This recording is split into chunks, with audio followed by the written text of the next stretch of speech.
All right, everyone, welcome to Throwing Light Summer School. Our second special focuses on my IML family, my IML siblings. I brought a collection of a few of my siblings here. We're going to talk a little bit about the IML experience. Before we get started, I remind everybody that this is Throwing Light, and if you're not throwing light, you're not acting right. If you want to help our community locally, or even if you want to help us from anywhere you are, please help Asheville, atx.org, Asheville Sexual Health and Wellness. They are a local nonprofit here that helps us get the resources that we need for our community. We want to help support any of our local communities that want to provide resources that help us with our mental health, getting STD treatment and testing, HIV testing. All those type of things are provided by Asheville, and even a food bank. So if you would like to contribute to Asheville, please visit ashevilleatx.org. You can find ways to donate, or you can get provided with some of their services. So to go ahead and get this started, we're kicking back over to my IML siblings. Let me go ahead and introduce them one by one. As I introduce them, they're going to say hello.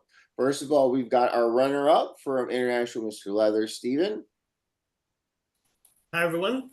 Okay, then we've got a returning guest here, Master Cat Artemis, who interviewed back in June. Say hello. Hello, everybody. We've got Maxwell over there in Italy. Say hello. Hi. Hi to everyone. Vanis. Hello. All right, Oscar. Hey, everyone. And the person coming the freshest off of interviewing is going to be Kieran, who was just on the show 2 weeks ago. Hello, everybody. All right, y'all. Welcome, my IML siblings. I'm excited to do this. So what we're going to do, we're going to kick it over to a little bit, explain kind of the IML experience for all of us. But I want to go ahead and take some time and open this up with talking a little bit with Stephen about his experience, being that he is our runner-up to International Mr. Leather. Stephen, how's it going, and what are you up to? Going very well. Been very busy after IML. With Pride, a lot of events that go out in town, Flororama, Flock Fest, Pride. So there's all sorts of celebrations and things going on. Started a new job as well, remote. So it's like 8 weeks of training, which keeps me really busy as well. So, That's all good. Are you getting like your travel schedule? I'm sure you're getting judging opportunities and stuff like that as well, huh? Yeah, I have a few confirmed judging opportunities. A couple of them are on the works. Not too crazy at the time, but planning other non-judging trips as well.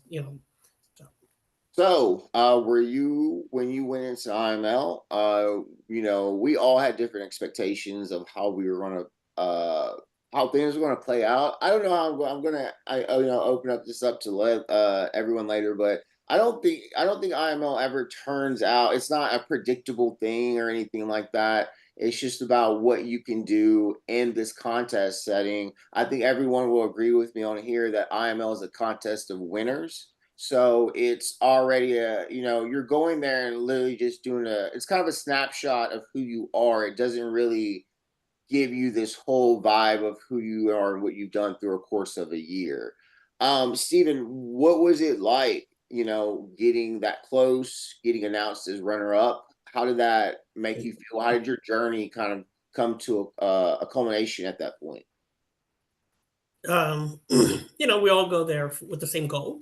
And as you said, we try to concentrate whatever amount of time that we've been doing stuff in the community into this little blurb and 9-minute, 8-minute interview and a few moments on stage, which, it can be very difficult for everyone. Of course, being called top 20 is amazing experience. Then being called for first runner up. It was very humbling.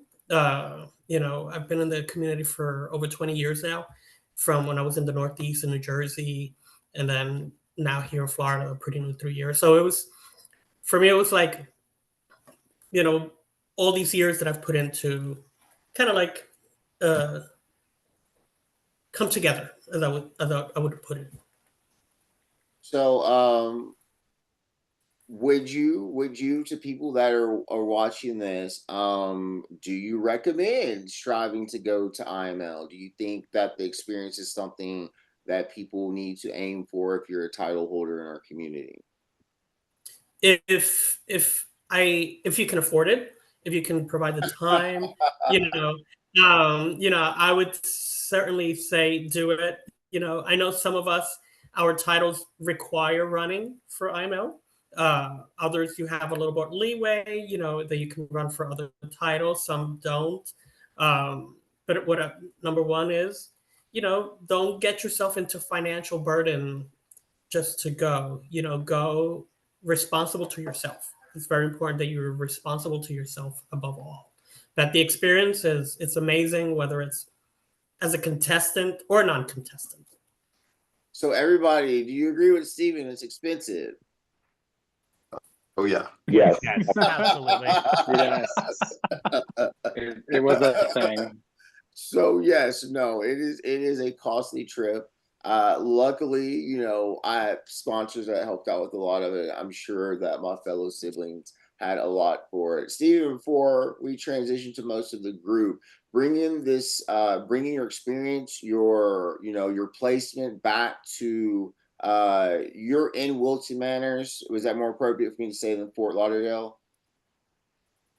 Yeah. The bar itself is Walter Manor. So, but when we say Fort Lauderdale, we pretty much know that it includes Walter Manor. Does that? But it is the idea that you are actually a Leatherman for Fort Lauderdale. Correct. Cool. Awesome. All right, so let's bring some more people into the conversation. Maxwell, Oscar, and David. What are y'all up to? I'll let Maxwell go first. Vanice too. Vanice, what are you up to? Right, well, because I survived my knee surgery, so now I can try to walk So little by little. Maxwell, Oscar, Vanice, and David. Tell everyone what your title is. Vanice, you go first. Oh yeah, sorry. Yeah, absolutely. I am Mixed Maryland Leather 2024. Okay, Oscar. I'm the current Mr. Palm Springs Leather 2024. Okay, then we've got David. Mr. G&I Leather 2023. All right, and then Maxwell. Italian Fetishman of the Year 2023. We are. So we are here talking to a crop of y'all. Y'all have not been on Throwing Light before, as Stephen has not. I'm going to get to Kieran and Master Cat in a little bit to kind of talk about also being on this a second time. Maxwell, you are coming from Italy. It's a great opportunity to be able to come to a competition with people from all around the world. How was his experience as a European coming into what I would say is an American dominated contest? Is there any are there any things or advice that's given to you in competing in the competition against people that are from around the world? Well, the atmosphere in the American community or during my IML experience was totally and incredibly different than the atmosphere in the fetish community in Europe. Because during my IML experience, I feel so free. Really, I feel your freedom. I feel your power. I feel all your exploration of your fetish, the customizing of your outfit. And in Europe, we really, really, really need this type of energy and this type of power. And I'm very proud of my experience because I understand many things.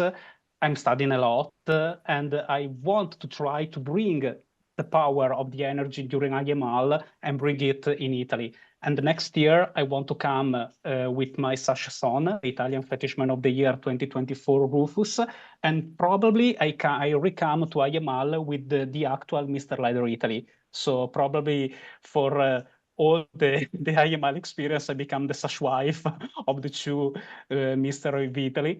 But really, I really appreciated every moment. Really. Fantastic. Vanis, talk a little bit about your mixed title. So I am the second in my line of Mix Maryland. The year before my year, Maryland officially swapped to a genderless title. By that meaning that whoever competes can pick what their title is. So a Mister could pick Miss, a Mister, Miss could pick Miss, etc. So I am the second Mixed Maryland Leather. Fantastic. Awesome. So, coming into the IML experience with that title, essentially is a non-binary title, correct? Yes. What's it like coming into the competition? And, it's fair to say where kind of cis men are the dominating gender in the competition. What did you think you needed to prove in going to IML? For me, it wasn't about proving anything. It was about going and showcasing what kind of excellence that the non-binary folk in our community can bring. So for me, it was about going and representing exactly who I am as a leather person, showing what I think that leather could be and what I want to see in the community. So for me, that was making sure that I looked cool the entire time, in my own personal opinion of cool. I wanted to show that, there's more than just a bluff uniform. Bluff uniforms are great. I love them. But leather is a textile. Leather is a community. And it coexists as those two things at once. And I think that it's our job as title holders to show how the community can affect the textile and the textile can affect the community. I think that's beautiful. That is awesome. That's amazing. So when IML was over for you, did you feel you represented that? You represented yourself? You gave your all? Absolutely. There is not a single thing I would have changed about my performance at IML. I went in, I looked exactly how I wanted to look. I spoke exactly how I wanted to speak. And the most important part to me was to show people that there is more than just what your traditional IML looks like. We've had a beautiful, diverse group of winners from IML and an even more diverse and beautiful group that have competed. And I wanted to make my place amongst that. I had people from opening ceremonies, like the first night, stop me in the hallways and say, because of the way that you're presenting, I can see a place for myself in leather. And that's all I've ever wanted to be for people, is to show them that no matter how they present, they can be as femme, as mask, as weird, as not falling into any of those categories as they want, and still belong in the community that is leather. That's awesome. So we've got a couple more people, and then soon, once I get through my other siblings, we're going to have a full 30 minutes of questions and everybody participate. I want to move on to Oscar now. I had an opportunity, and what was something was important to me when I received my sash in September was trying to meet as many as my IML siblings before the competition. I had the honor of meeting Oscar last November at Claw, and Yeah. you're an energy, you're a vibe. You have got something extremely unique, and we all know that. I remember everything you did during the competition. You just seem like somebody that definitely really wants to push authenticity. And do you feel when you came into this competition, when you stepped on that stage, did you just really feel like you were just really magnifying who you were and what you stood for? Yes, of course. And I fed in the unicity and originality that everybody brought. My comments to my community when I came back was that there were 59 different people with 59 different positions and dimensions within leather, and we all brought our personal point of views into our expressions, which allowed actually for everyone to express extremely correctly who they are. And I brought, the only person that I know how to be, who is myself. It was an amazing opportunity to meet all of you guys. And of course, also to present things that probably in the IML stage were not presented before, like indigenous values and cultures. Well, that's fantastic, and you did that.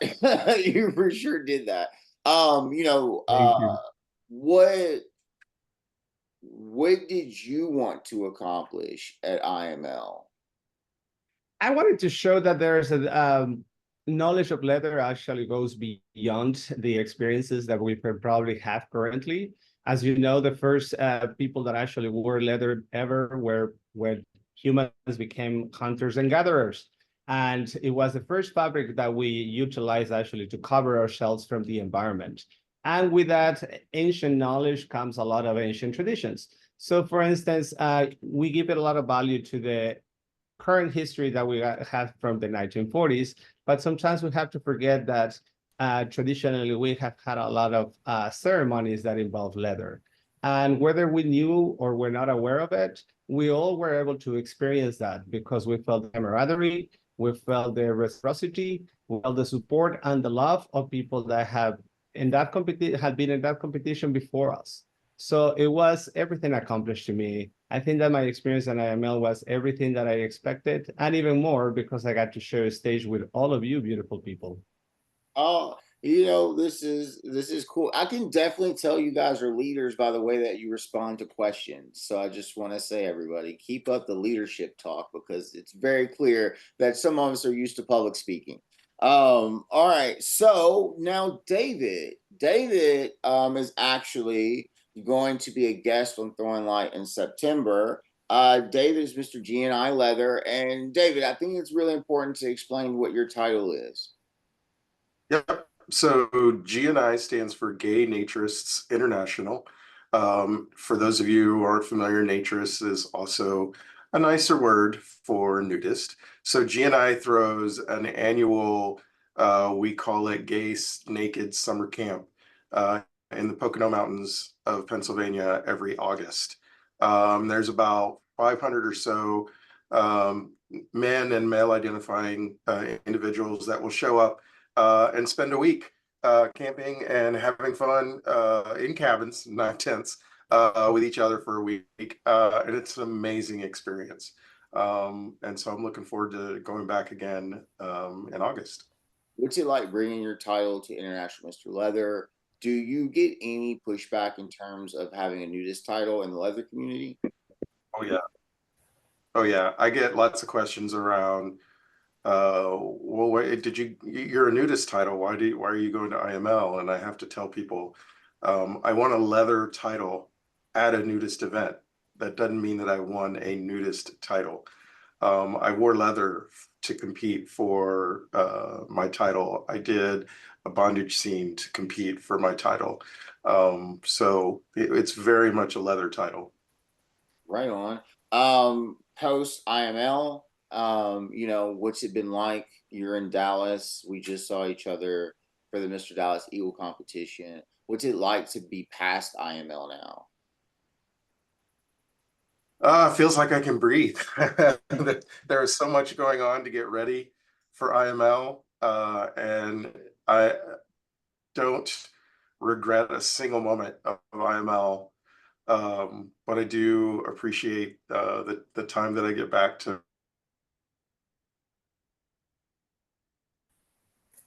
Thank you, froze. David? Freeze.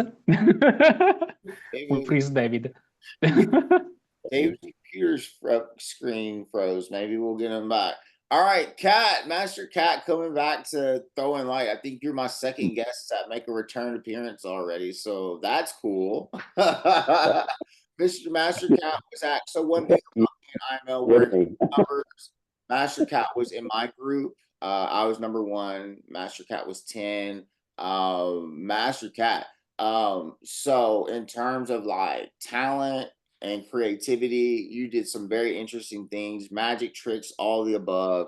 You had, I mean, for someone that I've had conversations with many a time, and the anticipation of getting to IML, you almost didn't get to go to IML. You know what I'm saying? There were so many struggles and obstacles you had to overcome. What's it like to have to actually gotten there, because it took so much to get there for you? Oh, because I was supposed to go in the year before that. In fact, I would have gone and been with Finn, which was Vanessa's predecessor, and I'm still good friends with all of those guys too. But when I got the medal, I just couldn't stop holding it because it was like it was a 2-year process to get there, and I value the time I had, you know, with you guys, because I think everybody I took time to make conversations with, because that was the big thing I took away from it.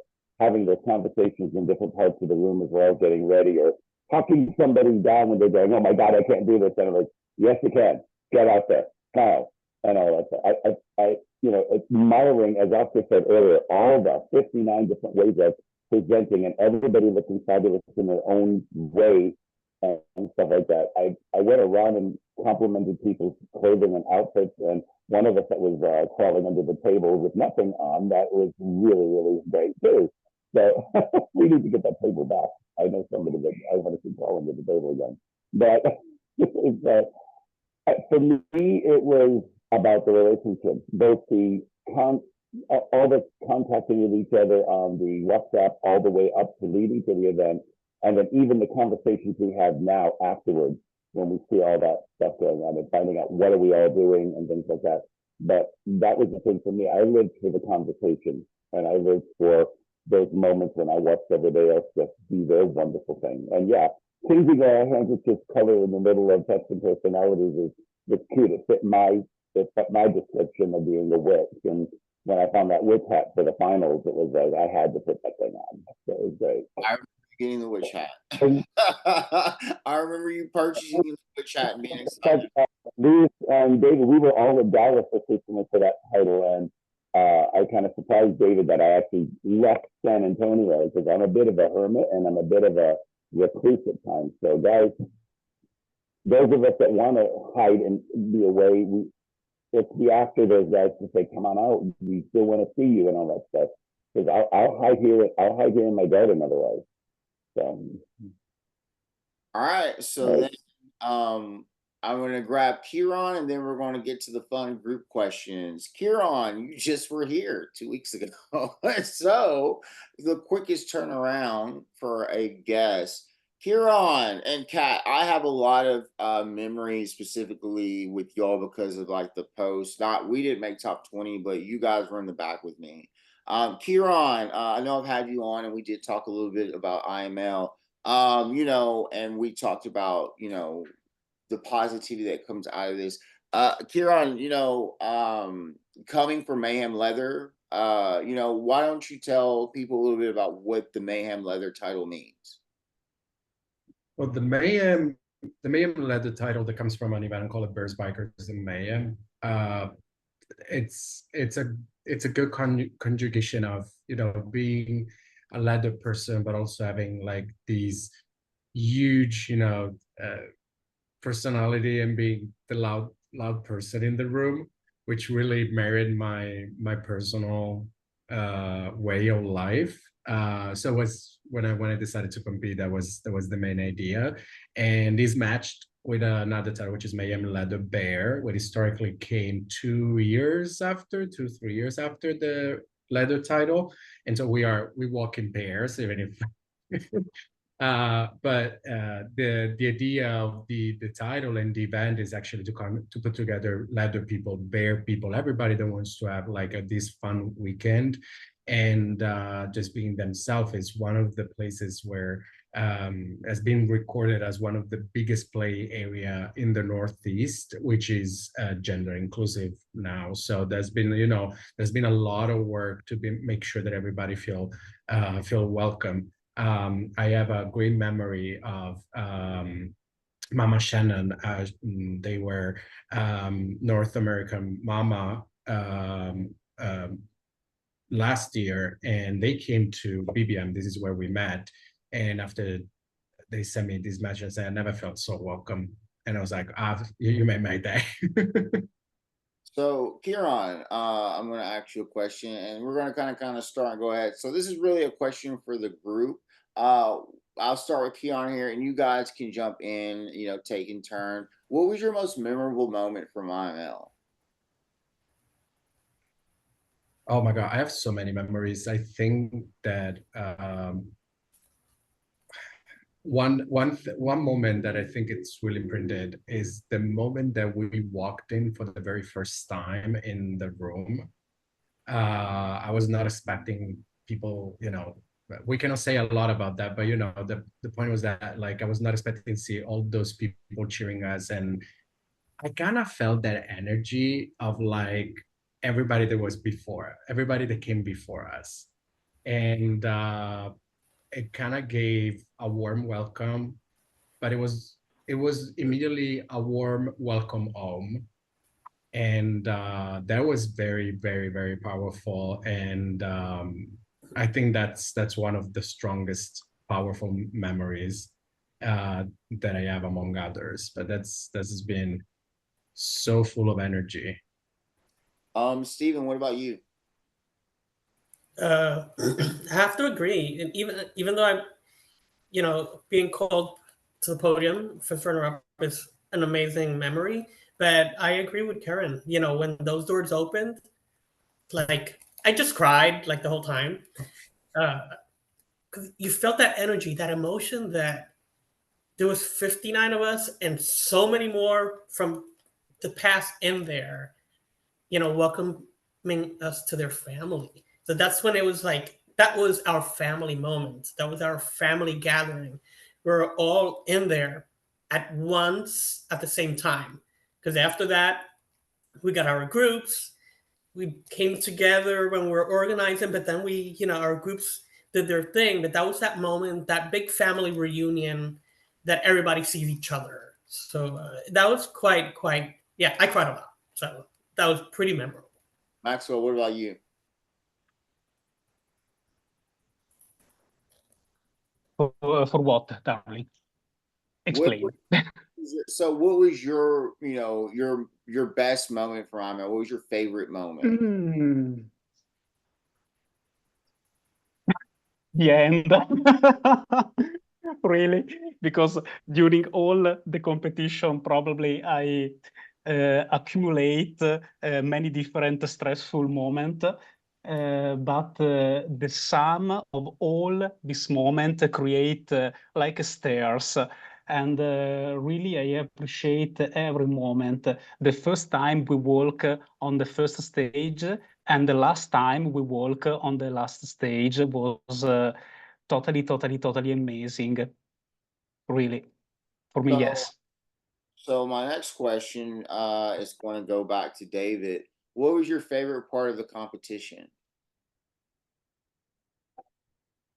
Honestly, it was the quiet moments that we had with each other. Waiting. There's a lot of hurry up and wait in IML. And those wait times were some of the most bonding times I've had with all of my new brothers, and I cherish all of it. Mhm. What about for you, Vanis? My favorite moment was, that's hard to say because there were a lot of good moments, but I think for me it was during Pecs and Personality. I was the last of my group, and I got to go up and watch everyone of my group go on before me and show off how different each of us were. Because when you think of Pecs and Personality, you think of, I got to wear something sexy, I got to go pose, pretty. But from what I saw of my group, and I know that extended to the rest of the class, it wasn't just stand, pose, pretty. It was, this is how I'm me. From Coach going off and showing off athleticism to Oscar going and showing off his, his culture and everything. It was really beautiful to see how everyone took the very rudimentary guidelines of look hot and make it their own. What about for you, Oscar? What was your The best moment? best experience that I have. So, as many of you know, I'm a long-term immigrant to the United States. And now, yes, I have family that lives in the United States, but it took me 15 years to bring my dad and one of my nephews. So I have some support. But when I arrived, I moved here from a little country, Ecuador, where, normally people stay in the city that they are born in.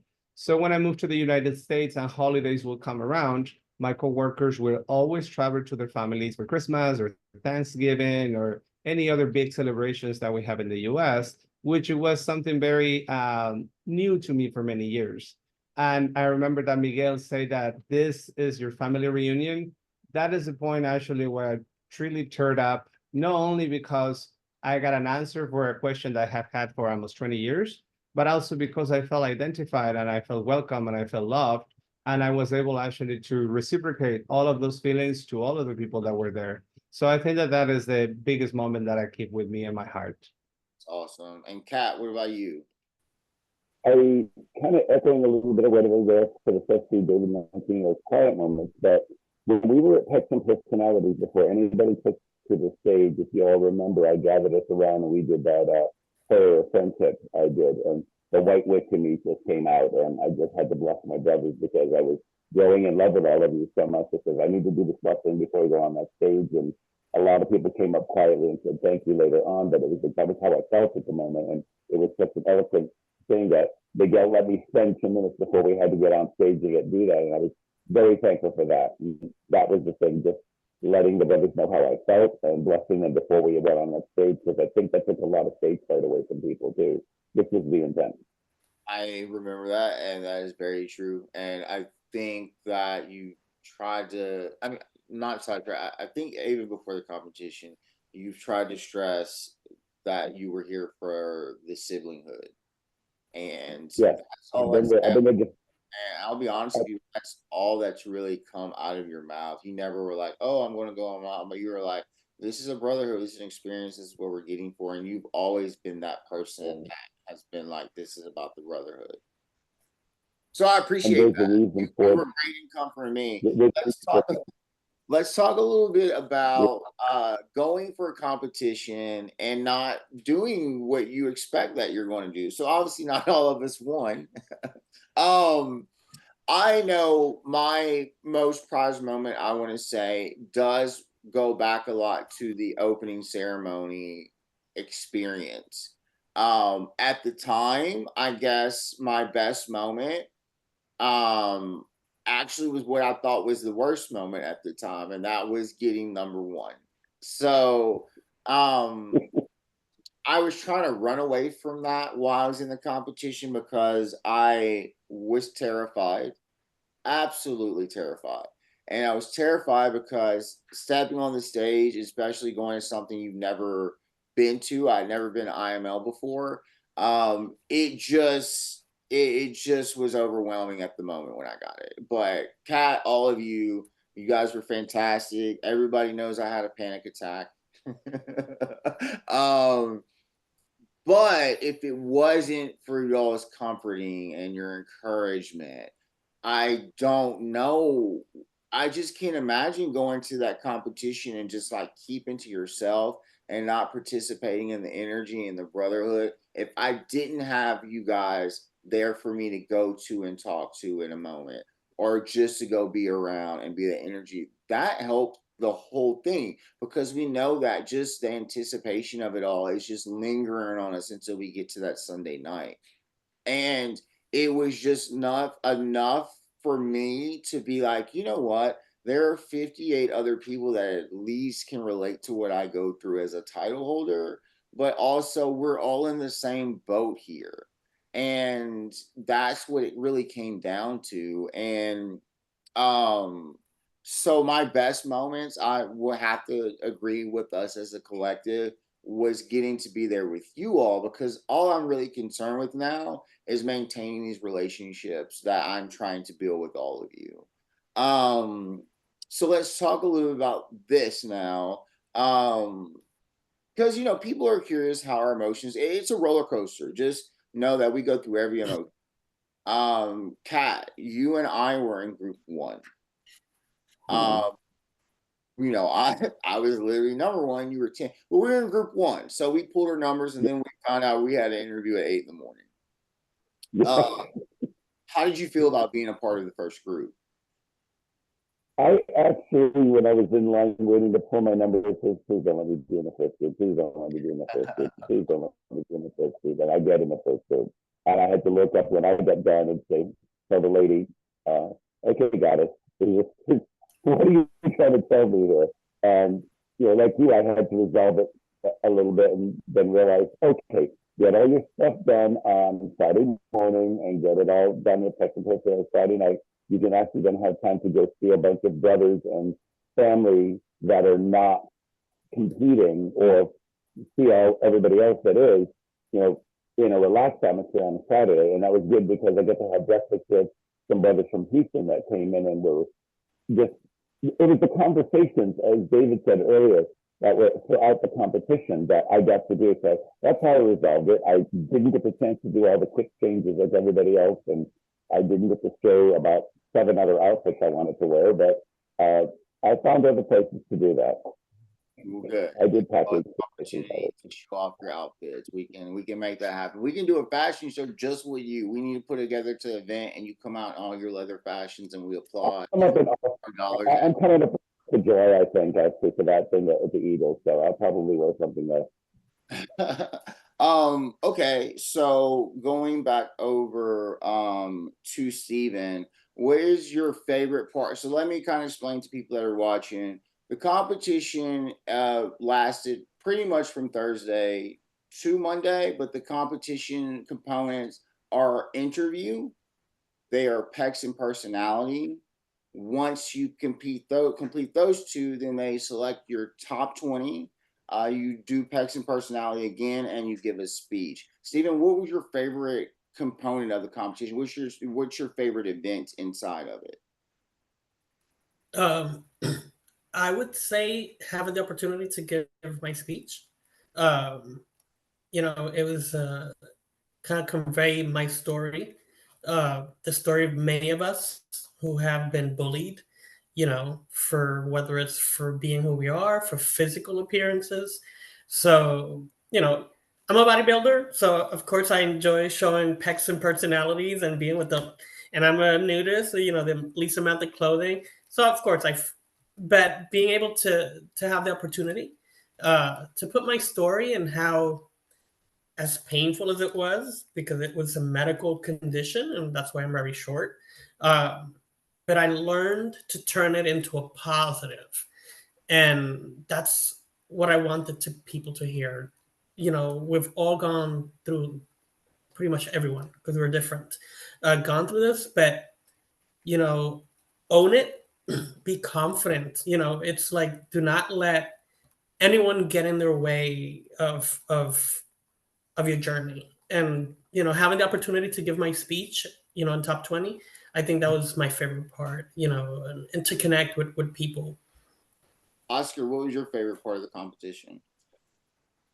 The favorite part of the competition for me actually was the first time that we all met. I had had the opportunity of meeting some of you before, as you say, Louis, that we met at Claude during November in LA.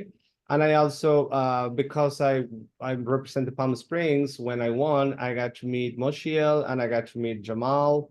And to see them again and to see actually the growth that each person had from when we met in October or November of 2023 to May of 2024, it was incredible because everybody became into their own persona. And for us to be able to share that with everybody else, it was amazing. Also, and a little bit thing that I like very much to say to everyone is that what I appreciate the most is that, yes, our communities might be a little bit more traditional, but the representatives that they sent, we all brought the plenty of diversity and openness that I think that after the competition, we will be able to bring back to our communities and support of all of those kids, I'm gonna call them, because to me, every person under 100 years old is a kid, to support all of the kids that are different, that are part of our communities. So I think that the learning experience is the part that I appreciate the most from all of our IML weekend. Maxwell, what was your favorite part of the competition? What event? the part when we choose our number, when we find our number. Yeah, the first part. And I remember very well the stressful, and I know you're stressful for the to be the number one because probably everyone in our mind thinks, please don't the number one, please don't the number one, please don't. You put the your hand in the box, please not the number one. And out comes the That's what it was. Because it was like hot potato. And so it's down to 6 of us, and it's like, okay. And so everyone didn't want number one. And so getting number one, it felt like it was something that people didn't want. But then I had to let that go because that meant the competition started, and that's just the way it was. And I had to come to y'all right after that. It took a moment. It took a moment for me to accept that. I could not accept that I was number one at first because I was like, I don't know what to expect. That was I think way too much Would you say on number one. I think we put way too much power in number one and how negative it could be. I think we do our other brothers a disservice when we worry about who gets number one. I mean, yeah, that part gave it. I mean, it just felt like hot potato. But look, to whoever next year gets number one, as everyone told me, use it to your advantage. And everybody knows that's on this call right now, my siblings, that IML is nothing but like an enhancer. So like we literally have this year to use this platform in this IML class and really elevate who we are as people. Vanis, were there any moments that were really emotional for you? Oh, absolutely. I think the one that really got me was it didn't feel real in the moment, but like walking into opening ceremonies and I had the Maryland flag, and I had Kieran and TK with me. And Kieran and TK are two of my favorite people. I'm saying this knowing that he can hear me.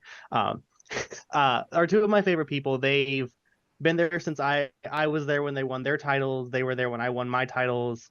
We've been to each other's events. And so like to be able to walk into that room with them, knowing that like sure I'm on the international stage and everything's a little crazy right now, but I've got my home team literally right beside me right now. And that it was a nice moment of peace walking into that right as we went into that door and everything went absolutely insane for the rest of the weekend. Yeah, yeah. Can I add? Well, can I add one thing on this? Yeah, you were next. Oh, see, no, actually, there was another moment that the three of us. So the three of us has been like these three of shenanigans through the entire year. I call Venice one of my kids. I was tally master with TK when Venice got the title. But there was another moment of the three of us that, of course, no one saw. It was actually in the backstage after not making top 20. And we hugged and we're like, we did it. And I think that was like the best moment for, the three of us that have been through this together because, through this year, every time that we were at the same event, the first thing we were saying each other, looking at each other was like, I'm not gonna do this. I'm not gonna do this. This was our statement every time. So that was great for this me and these other two people that are part of my family, like really, really being in that together. And still we have a lot of work to do together because Baltimore is my second home. So y'all got more than me. I get to step down November. Y'all got until next year. Sorry about it. I have till next May. Yes, let's refocus on that. I stepped down in October, so I got like 3.5 months left. It's like, wow, still because I think traditionally a lot of people go to IML after completing their title year, or there's a focus on that. For me, I came to IML with the hopes of networking, connecting, and I wanted to be taken seriously. I wanted to be able to step on the stage and people be like, I want to work with this person. That's what I want to accomplish. When top 20 was announced, I did not get top 20. I remember going back to the back. I remember Kieran being there and Kat being there. And I just kept thinking how phenomenal the two of y'all were, and to see y'all back there. And then I was back there. I had to kind of process how much talent we had in our class and everything that came with it. But I remember getting emotional and crying, going to Kat, and I just want to make sure that I made the most of every moment that I had. It wasn't about making top 20. Did I make an impact in my interview? Did I come up and show up on the stage and be who I was? So, you know, that was my most emotional moment, but it wasn't about losing. It was just that I hope I gave enough. I hope when this is over, you know, our placements really honestly don't mean anything once the competition is over in terms of what our value are. We're still rock stars. We're still doing everything. So, you know, it was a humbling moment for me because there were so many incredible people in our class, and obviously not everybody can make top 20, and not everybody can be on podium, and not everybody can win international Mr. Leather, and that's okay, and that's really, really okay.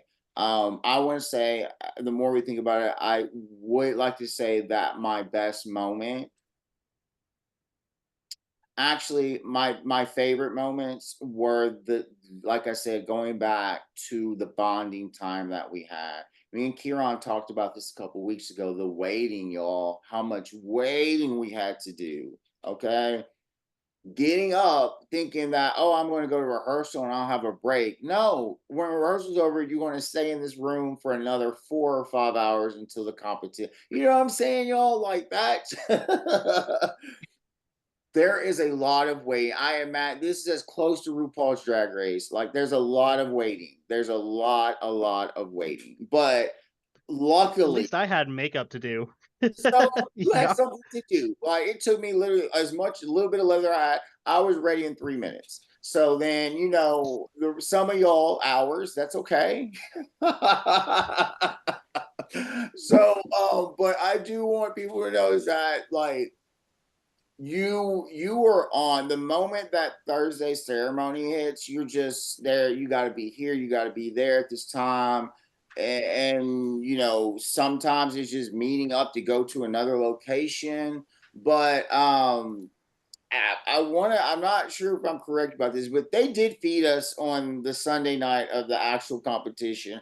But am I crazy, or was there something about them not originally wanting to feed us for the Pecs and personality? They got pizza, you remember that? And they weren't No, going to. that's a tradition. No, Yeah, that's a so tradition. the Okay. Pecs Personality Pizza is always provided by Command. That's my club. They've been providing it for forever. But no, I think what you're remembering is the originally we weren't invited to the victory party. Oh, Yeah. I was thinking that they weren't going to feed Oh us a meal yeah. or something. I must have got. No, I think food was always a thing. Okay. I hope. I No, food. thought There would have been like 60 angry large people. I thought that they got the pizza because they felt Feed the sorry for us. right. I didn't know that that was part of the plan. No, I thought they were like, "We I can gotta feed-" assure. I can assure that there was food, and that was also the worst mistake ever, indulging on food on Sunday night, because when you have to put a corset on, you don't want to be bloated, and that was my biggest mistake. But not for the look, no one could notice that. The problem is that my stomach was up here at the time. That's was the so first time uncomfortable. that I was literally regretting not eating more, because when we got that food so good, and I'm like, well, I don't want to eat a bunch. That's all I was thinking about, to be honest with y'all, is that I didn't get enough plates. I wish I had 2 more plates of food. That would have really made it. So I'm getting ready for the competition. I'm like, fuck, that banana pudding was really good, right? Or wasn't that? No, I'm sorry, it was bread pudding, wasn't it? Yeah, the bread pudding was delicious. I remember it. So all the food was incredible all weekend. Just to let people know that we have to eat and drink water during the competition, because otherwise you faint. Well, Like, you literally faint. let's There is be clear on no this, other way. Kieran. We're supposed to eat, and we are encouraged to eat. Yes. And we often have people with us that force us to eat. And drink water.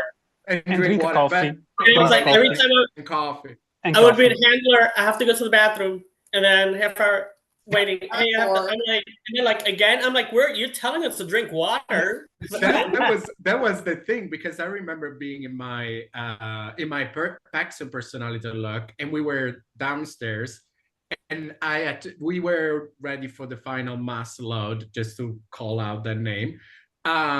And I had to pee again. And I remember Kenzo looking at me as like, are you done? Because this is like the 10th time. I'm like, you are literally coming with water so we can drink. And that was that. No, but I tell people, like, when they compete, I tell them, please eat, please drink. Because during my first competition, I didn't eat and I didn't drink. I don't know how I went through that. And it was awful. I felt so bad after. This is starting to sound like America's Next Top Model now, because you got to feed the talent and get them water. Okay, so there's a lot of that. What was it like getting? And this is just kind of a question to everybody. What was it like now that you've competed this? How do you feel about being an international Mr. Leatherman? Let's start with you, Stephen. I mean, we're all in the same IML class. How has this empowered you to move forward? A little bit more visibility, I would say, with things that you want to accomplish. I think just being part of IML, really gives everyone who is it, that little extra visibility and maybe a little bit extra push or pull for when we want to do events. I think it gives us all a little bit a higher step. That people will see. Hey, you know what? This person competed IML. That's tough. They that means that they have worked. They've done their homework. So I think, as I said, right now it's been a little quiet. Other than I have a couple events coming up. But yeah, I think it not just podium, but I think everyone who is part of IML, it gives us a little bit of extra pull when we want to do events and a little bit more support. I think people see us, and the work that we've done to be part of IML. Oscar, how has IML empowered you? Well, because traditionally we as leather community will give a lot of value to characteristics of a person that we think or associate with masculinity. And being an androgynous person, it was very difficult when I was younger to try to become part of the community. So what I did is I used to go to places or leather bars, but I wouldn't actually integrate to the community at large. Which IML allowed me to do is actually to demonstrate that we can come from different walks of life and we still can represent. So coming back to my community has been very interesting because many people that before probably were not interested in competing are now interested in competing and representing themselves in the best way possible. So I think that the most important thing that has changed is that because by leading by example, like you did, you led us to an amazing show, Luis. Thank you so much. And leading by example, I think that other people are getting inspired on being their authentic and true selves and share that with everybody else. So we can find actually a comfortable space for everyone where everyone can feel safe and welcomed. That's awesome. Maxwell, how has IML empowered you? Yes, it's very similar of the consideration of Oscar because in the leather community in Europe and for me especially in Italy, don't pretend you to according yourself with all the community, but typically the community feels you part of the leather community only if you are a perfect bluff leatherman. And if you're not a perfect bluff man, a perfect masculine man, and a perfect strong man, you don't feel be part of the leather community.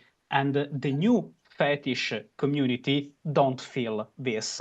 And what I feel in IML was this enormous, big, relaxing situation, and the feeling of please be really yourself. Create your outfit, create your personality, understand your personality, and only after you can be part of your community. And I really, really feel this during IML, really. That's awesome. All right, Yeah. I'm going to ask this question one more time to Kat. How has IML empowered you? I am now the only one in my city that bears the medallion. My total father passed away, unfortunately, in February. So I'm basically restarting my title family with my title son and my title daughter, and I'll do that. So I have title wives and title husbands as well from my years. So we're basically starting again, but you know, it was a strange feeling when I was at the hotel and saw all the medallions, especially the people hanging around our class, and then all the elder brothers from previous years, you know, meeting up with us and congratulating us with the medallion and doing what we do for that. But then when I went to the airport, I realized nobody's got a medallion on, and nobody's even wearing leather. And then I got stranded there, and my 8:30 flight in the evening became a 6:15 in the morning flight. So the lovely leather outfit I was wearing was on me for 27 hours. So I was worse than the competition, trust me. But it's been interesting to see people, you know, ask about the experience. It's been really good talking to my title son and getting him ready and getting him excited to go next year and tell him the biggest lesson we learned, be yourself. And he is got a lot of beautiful style as well, and I think he's going to do well. I'm very proud of him. I'm a mentor in my community. I'm an elder.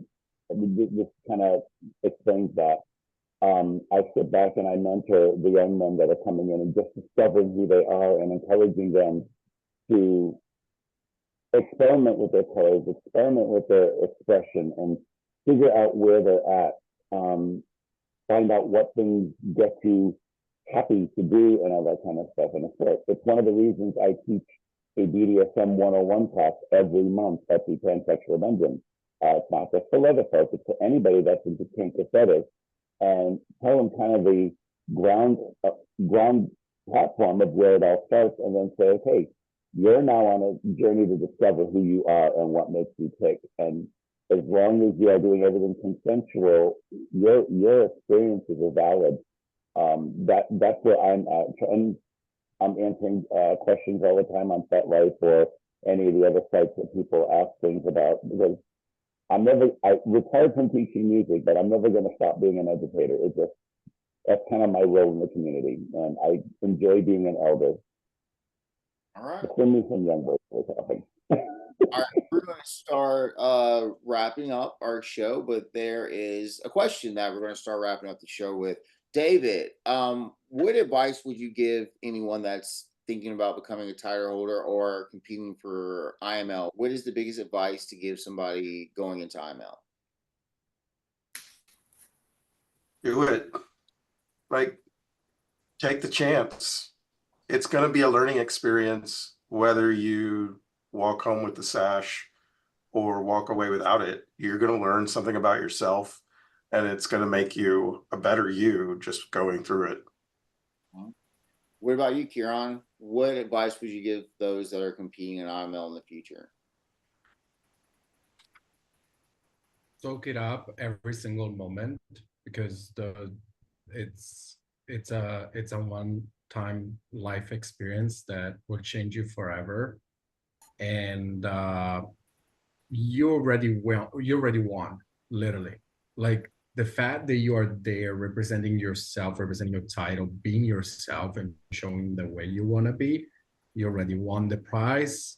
You will come back home is the medallion that will carry with you for the rest of your life. And the friendship and the people that you're going to meet, that's forever. No one can take that from you. And Vanis, what advice would you give those competing for IML in the future? Yeah, to kind of echo Kieran, if you're going into any competition, but IML especially, If you're going in with the mindset of I'm here to win, you're wrong. And I say that with my heart. You are wrong. You should not go into a competition like that to win. You should go in to experience it and to do your best and land wherever your best places you, because your best is exactly what you need to be bringing. You need to showcase who you are and celebrate yourself and celebrate those around you, because you're there for yourself, you're there for your community. By going and just putting exactly what you want to see on the stage is the way that you shape the community in a way that makes it better for you and the generations following you. Right. That part. That part. I guess I'll wrap it up with advice to those for IML, echoing a lot of things that people said.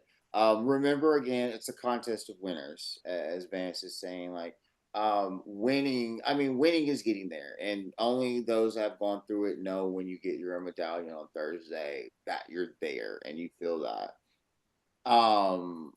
Those that are competing, don't be so caught up in the competition that you can enjoy the brothers and non-binary fam around you in this competition. Don't cheat yourself out of a future with incredible people.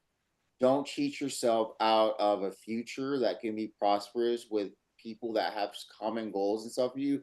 Don't come to the competition with the expectation to win. If that again is where you're going to do, you're most likely not going to win. And even where you place, the point of the matter is that you need to show up. Not everybody gets an opportunity to come to IML and show up, and that is what the win is. Again, echoing a lot of the people here, showing up is winning and representing where you come from and letting people who you know. I know that the best thing for me is being able to come here, jump on a Zoom with 7 other people that I can count on, that understand what I've gone through, and that still are keeping going and keeping our work going. Don't come to IML with the wrong intentions. That's my advice. Come there, go to IML with the opportunity to grow, to learn, to build community, to build family, and to become a rock star. um, that essentially brings me towards the end of this. I want to thank everybody that is on here: David, Kat, Huron, Stephen, Oscar, Bannis, Maxwell. You know, I'll want to see you. I'm hoping I'll win $1 million and I'll just travel the world coming to visit my IML siblings, because that's what I really want to do. I don't really want to work. I hate it. But unfortunately, we have to do it. I do want to go ahead and thank everybody again. Potentially, you will see a lot of these people back on my show this year. I do want to go ahead and give a shout out to David's interview is set up, so that just means I need to get with Steven, Oscar, Vanis, Maxwell to do some one-on-one so you get to know them better. So here, this is Throwing Light. This has been a special IML 46 reunion here, talking about ourselves, the experience, and what we stand for. And I want to go ahead and say this before I close this. If you're not throwing light, you're not acting right. Yeah. Let's go say it together, everybody. If you're not throwing light, come on, team. If you're not You're not acting right. you're Not acting right. right. There we go. Could have rehearsed. That Jack. I didn't know I was going to do it until now. Okay, cool. Well, that is the end of the interview, y'all. And I want to thank you again.